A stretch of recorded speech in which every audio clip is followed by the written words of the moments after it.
Bonsoir Ariane Gottlieb. Bonsoir. Vous êtes la fille du dessinateur, le grand dessinateur Marcel Gottlieb, qui nous a quitté le 4 décembre 2016. C'était il y a 9 ans. Il est notamment connu pour être le cofondateur du magazine L'Écho des Savanes et aussi le Fluide Glacial qui fait cette année ses 50 ans. On va en parler. C'est un créateur drôle, original, unique, très apprécié et admiré à tel point que son nom apparaît, il y a des dédicaces un peu partout. Il apparaît plusieurs fois dans la BD Achille Talon et il a même un astéroïde à son nom, c'est vous dire. Alors aujourd'hui, on parle de deux actualités. Il y a le prix Marcel Gottlieb, mais on va commencer par les 50 ans du Fluide Glacial qu'il a confondé donc en 1975. C'est quoi en fait ce magazine, Ariane ? Eh ben, c'est un magazine de grande liberté d'expression puis de déconnade. Il avait déjà un petit peu commencé à prendre ses aises avec l'Écho des Savanes. Et puis il a décidé d'être son propre chef, son propre patron et de pouvoir faire tout ce qu'il veut, où il veut, comme il veut, quand il veut. Oui, c'est de la BD, c'est très novateur et assez osé à cette époque-là. Oui, c'était vrai. Alors, c'est osé, en même temps, on est en plein dans les années 70. Donc, c'était vraiment le moment de l'explosion de la bande dessinée et que ça marchait très, très bien. Oui, finalement, on n'aurait plus le droit de faire aujourd'hui ce qu'on a fait à l'époque, c'est ça ? J'ai bien peur que ce soit compliqué. C'est à cette époque, on contribuait des tas d'auteurs de BD. C'était une troupe incroyable. Est-ce qu'il débarquait à la maison ? Vous vous rappelez de ces moments-là ? Comment ça se passait ? Il y avait régulièrement Tout Fluide à la maison. Enfin, certains auteurs dont on était très proches. On passait beaucoup de week-ends chez Alexis. On passait beaucoup de temps chez Pétillon, chez Mézières, chez tous les auteurs de la génération de papa qui ont participé à Fluide et qui sont restés un bon moment et avec lesquels il a toujours travaillé tant qu'il a pu et qui étaient vraiment des copains. Donc c'était vraiment beaucoup la fiesta à la maison. Ils se marraient ensemble, ils écrivaient ensemble. Avec ces 50 ans, il y a un numéro hors série qui s'appelle numéro 0. Il paraîtrait que ce sont des planches qui ont été retrouvées derrière une armoire en 75. C'est du storytelling ou c'est vrai ça ? Je vais mettre mon joker sur D'accord. Mais c'est en tout cas des inédits qu'on ne retrouve nulle part ailleurs, c'est ça ? Il y en a quelques-uns.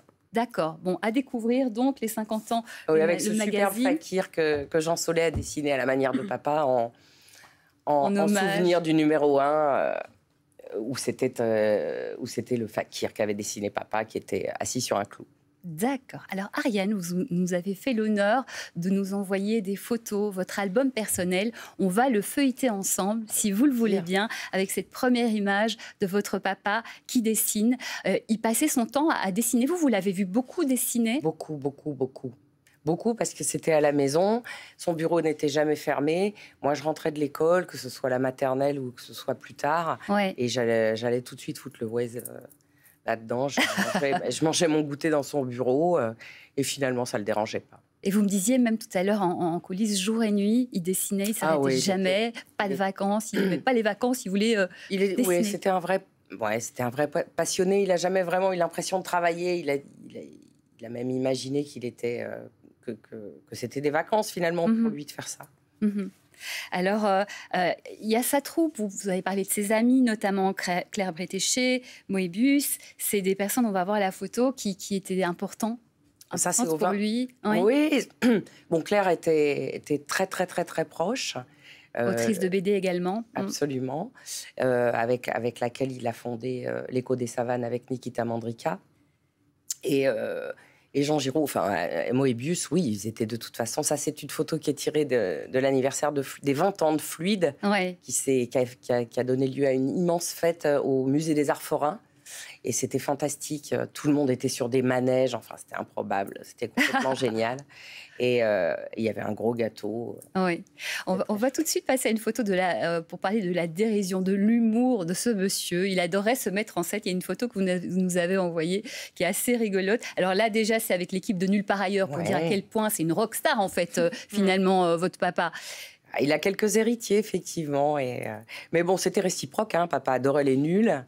Et puis, moi aussi, par ailleurs, ayant travaillé quelques années à en Canal. télévision, oui, tout à fait. On va le voir là, donc du coup, dans plein délire, comme on l'adorait. Oui. Voilà, ça c'est. Est-ce qu'il se déguisait aussi à la maison? Est-ce qu'il vous faisait des blagues aussi? Alors, il faisait des blagues, mais se déguisait, à vrai dire, il adorait pas ça. Ça le D'accord. faisait un peu schmir. Il le faisait quand il fallait. Bon, là, c'est pour des photos qui ont été dans des hors-séries de Fluide.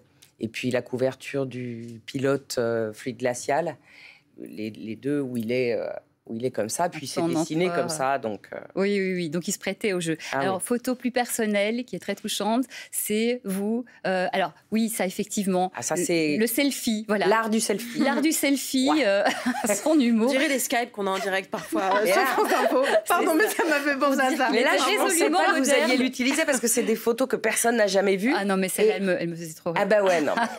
C'est très moderne, on continue, mais... Avec derrière, quand même, une planche de Moebius et une planche de Franquin. Oui, tout est réfléchi, ça n'a pas l'air mis en scène. Alors, on va vous voir, pour finir, avec lui dans ses bras, un petit bébé. Ah oui, là, j'étais vraiment bébé. Vous aviez Personnellement, je ne m'en souviens pas. Non, on va vous voir plus âgé. Qu'est-ce que vous vous rappelez de cette relation entre vous? Une relation, alors, très peu démonstrative, extrêmement pudique. Il l'était, pudique. Mais alors, ça transpirait. Et puis, même avec maman, on était tous les trois très, très triangulaires. Moi, j'étais enfant unique. Et bon, après, moi, j'avais mon perso héros, quoi, la passion déjà du papa, tout court, comme tout le monde. Et par-dessus le marché, savoir qu'il était un petit peu connu et qu'il était un artiste. À tel point que vous avez arrêté vos autres activités pour vous consacrer à lui. D'ailleurs, ce prix, le prix Gottlieb, il va avoir lieu le 12 avril, samedi, c'est à 18h. C'est au Festival du Livre dont France Télévisions est partenaire. Donc, de merveilleux, un merveilleux jury pour les 8 finalistes. Hein. Antoine Decaune, Thomas Dutronc, Richard Gottener. Voilà, beaucoup d'amour entre eux. J'y étais l'année passée. C'est toujours un beau moment. Ah oui, eh bien, rendez-vous là. C'est la Dream Team et on s'amuse beaucoup, mais ça reste très sérieux. Eh bien, on sera là. Merci beaucoup, Ariane Gottlieb. Merci à vous. Merci.